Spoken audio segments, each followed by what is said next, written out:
The Fresh Radio 101.8. On va vous donner envie d'écouter la radio. Mezzo est notre invité pour présenter son album A0 cette semaine dans Qu'on se le dise. Alors Mezzo, il y a des petits papiers devant toi. Oui. Depuis le début de cette émission, je te propose de prendre le premier directement et d'y répondre. C'est les questions piochées au sort, évidemment. Allons-y. La bonne résolution que tu ne tiendras pas. C'est vrai, en ce début d'année, on fait tous des bonnes résolutions et on sait bien qu'il y en a qu'on tiendra et d'autres qu'on tiendra pas, pardon. Manger du chocolat. Là, tu as dit je ne mangerai plus de chocolat. Je mangerai plus de chocolat. Mais ça ne tiendra pas. Je pense que je n'y arriverai pas. Pourquoi tu es un gros mangeur de chocolat? J'adore le chocolat. Oui, c'est bon. C'est très bon le chocolat. Le noir, le blanc, le mauve, le bleu. Celui qui est là. N'importe lequel. N'importe.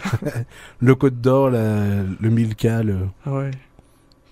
On voit, il y a plein de potassium dedans. C'est vrai. Est-ce que c'est bon pour la santé, le chocolat? En petite dose, oui, parce que ça permet il y a du potassium et ça permet de relâcher un petit peu les muscles. Très léger, évidemment. Mm-hmm. Il faut pas manger 1 kilo. Oui, c'est pas mauvais. Mais genre un petit bout par jour, ça fait du bien. Voilà, avec une petite tasse de café comme ça. Voilà, une bonne résolution que je pourrais tenir. Tiens, moi, ça, un petit bout de chocolat par jour, je veux bien. Très bien. Question suivante. Alors, aurais-tu aimé vivre dans les années 70-80 et pourquoi? Oh voilà, je dirais oui. Je dirais oui parce que toute cette influence musicale, comme je l'ai dit, ça c'est vraiment quelque chose qui ouais, j'aurais bien voulu vivre, ça certainement, voilà la raison. L'autre, je dirais peut-être pas parce que j'ai décidé de bien vivre l'instant présent. Oui. Donc j'ai envie d'être bien dans les années ici, maintenant, présentes. Là où je suis. Mm-hmm. Donc oui, peut-être pour vivre des choses sublimes qu'il y a eu dans les années 70, mais non, parce que je me sens bien maintenant quand même. Et en tout cas, le projet artistique Mezzo, c'est dans les années 2011-2012, oui. On est vraiment là au début du projet. Ah oui, là, il a quelques mois, il a 3-4 mois là.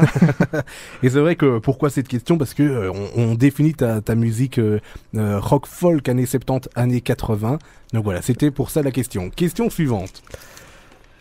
Alors, combien coûte la peau des fesses? Oh là là. C'est une très bonne question, ça. Non, d'une pipe. Je vais te le dire. Eh bien, je sais pas. Combien coûte la peau des fesses? De façon chirurgicale ou... Je ne sais pas, c'est une question assez vague. Ah, c'est vrai.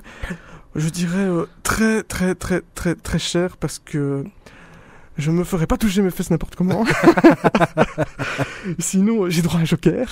Non, il n'y a pas de joker, mais on va dire très très cher. C'est très très très cher. Voilà. C'est vrai que c'est une expression qu'on dit assez régulièrement, ça coûte la peau des fesses, mais ouais. Je trouvais la question vachement sympa. Oui. Ça dépend où on se positionne. Et l'album ne coûte pas évidemment la peau des fesses. Mais non, oui, j'avais compris pour ça. En fait, à partir du moment où vous avez un minimum de matériel et que vous travaillez, il y a moyen d'y arriver. Voilà. Mm-hmm. C'est vrai que ça ne coûte pas ce que l'on pense. Il faut pas 50 000 € pour sortir un album. Ça, je n'y crois pas. D'ailleurs, c'est pas avec ce budget-là que j'y suis arrivé. Donc voilà. Donc je motive tous les gens, tous les plus jeunes qui veulent absolument sortir un album. Faut pas sortir n'importe quoi. Il faut quand même quelque chose que les gens ont envie d'écouter, même si c'est qu'une démo. Et il y a moyen de s'en sortir. Mais n'ayons pas peur d'aller demander à des spécialistes pour nous aider. Voilà. Question suivante. Alors, pourquoi les footballeurs sautent de joie après avoir marqué un but alors que c'est leur métier? On est toujours dans les questions un peu cons, là. Ouais, non, en fait, je pense que c'est leur ego qui saute, et pas, voilà, de se retrouver devant plein de personnes. Je sais pas encore si devant 20 000 personnes, je sauterais pas de joie de voir avec ma guitare, je sais pas encore, donc je sais pas encore répondre maintenant, mais peut-être l'ego. Mais il y a quand même un petit côté qui est semblable avec les artistes. Donc les footballeurs, ils sautent après un but, les artistes après une chanson, ils saluent, donc il y a un truc semblable. Oui, je pense que c'est l'euphorie. Je pense aussi qu'il faut dire qu'il y a un aboutissement derrière tout ça. Il y a toutes les heures d'entraînement, les heures de travail que les gens ne voient pas. On voit le côté artistique, le côté show, mais derrière tout ça, il y a du travail. Et je pense qu'il y a peut-être aussi une libération aussi. Exactement. Question suivante. Alors, tu pourrais tout recommencer à zéro.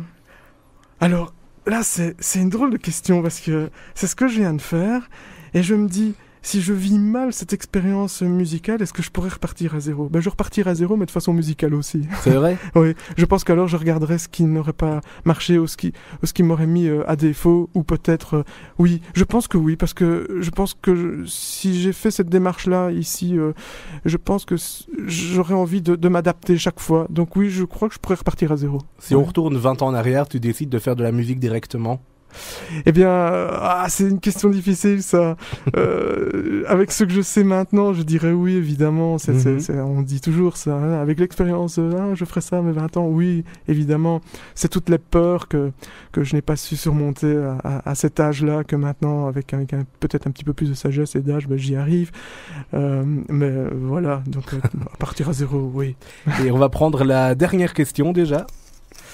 Alors, la dernière fois que tu as été ému au cinéma? Eh bien, je suis allé voir La planète des singes. Ça m'a pas fortement... mais j'ai été sensibilisé par tout le travail informatique. Donc, sinon, j'ai revu un film il y a pas longtemps qui est Forrest Gump, qui m'a fortement ému, parce que j'aime bien de revoir des classiques.